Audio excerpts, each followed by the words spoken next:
உங்ககிட்ட இந்த மாதிரி காய்ச்சின ஆயுர்வேதிக் ஹேர் ஆயில் இல்லை அப்படின்னா நீங்கள் கவலையே பட வேண்டாம்.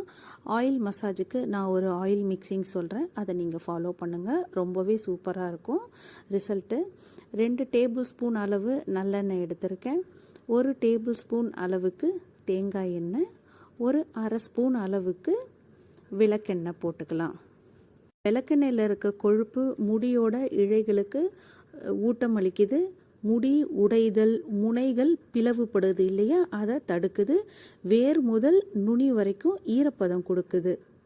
ட்ரை ஸ்கேல்ப்பு, பொடுகு எல்லாமே க்யூர் ஆகும் இந்த விளக்கெண்ணெய் சேர்க்கறதுனால. விளக்கெண்ணெய் சேர்க்கறதுனால முடி உதிர்றதை தடுக்கும், நல்ல ஆரோக்கியமான கூந்தல் வளர்ச்சியை ஊக்குவிக்கும், பொடுகு குறையும், முடி ரொம்பவே ஷைனிங்காக இருக்கும். சன்லைட் படுறதுனால பாதிப்பு இருக்கு இல்லையா, அதெல்லாம் நீங்கிரும் நல்லெண்ணெய் தேய்க்கிறதுனால.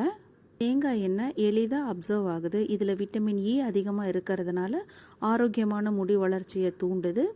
ஆன்டி பாக்டீரியல், ஆன்டி ஃபங்கலாகவும் வேலை செய்யுது. இது முடி வளர்ச்சியை ஊக்குவிக்குது. இப்போது இந்த ஆயில் எடுத்து ஸ்கேல்ப் முழுக்க ஒரு காட்டன் வச்சு அப்ளை பண்ணிக்கலாம். அப்ளை பண்ணும்போது நல்லா வேர்க்காலில் படுற மாதிரி நல்லா வகுடு எடுத்து ஹேர் ஃபுல்லாக அப்ளை பண்ணணும். டிப்பு வரைக்குமே அப்ளை பண்ணணும். 1/2 அன் ஹவரோ 1 ஹவரோ வச்சுட்டு ஹேர் வாஷ் பண்ணிங்கன்னா ஸ்மூத்தான சில்கி ஹேர் கிடைக்கும். ட்ரை பண்ணி பாருங்கள்.